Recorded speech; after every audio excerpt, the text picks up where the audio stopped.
लाहौर के इलाके काहना में छत गिरने से 14 बच्चे जाम बहक, 5 जख्मी हुए। एसएसपी ऑपरेशंस तौकीर मोहम्मद ये कहते हैं कि जाम बहक होने वाले बच्चों की उम्रें 4 से 14 बरस के दरमियान है। इसी पर हम बात करेंगे डॉन न्यूज़ के रिपोर्टर गुलाम मुर्तज़ा से, जो काहना अस्पताल में मौजूद हैं। गुलाम मुर्तज़ा, बताइएगा यहाँ लाए गए जख्मी टीचर और बच्चों के हवाले से क्या इत्तलात हैं?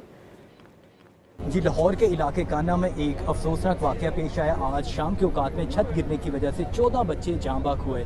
5 बच्चे ज़ख्मी हैं और एक टीचर भी ज़ख्मी है। जो ज़ख्मी बच्चे हैं उन्हें काना के हॉस्पिटल में मुंतकिल किया गया, जबकि जो टीचर है उन्हें जनरल हॉस्पिटल मुंतकिल किया गया है। पुलिस की जानिब से ये कहा जा रहा है कि टीआर गार्डर की छत थी और एकेडमी थी जहाँ पर बच्चे पढ़ रहे थे और शाम के औकात में ये वाक़या पेश आया। 14 बच्चे मौके पर ही जाँ बहक हो चुके थे और 5 जो ज़ख्मी हैं वो काना के हॉस्पिटल में हैं। उनकी जो हालत है वो अब ख़तरे से बाहर है। टीचर का भी इलाज मुआवजा किया जा रहा है, बच्चों का भी इलाज मुआवजा किया जा रहा है। सूबाई वज़ीर सेहत सलमान रफ़ीक ने काने के हॉस्पिटल में बाकायदा तौर पर विज़िट किया और वहाँ पे बच्चों की इयादत की। उनकी जानिब से कहा जा रहा है कि जो इस वाक़े में मुलव्विस अफराद हैं उनके खिलाफ कार्रवाई की जाएगी।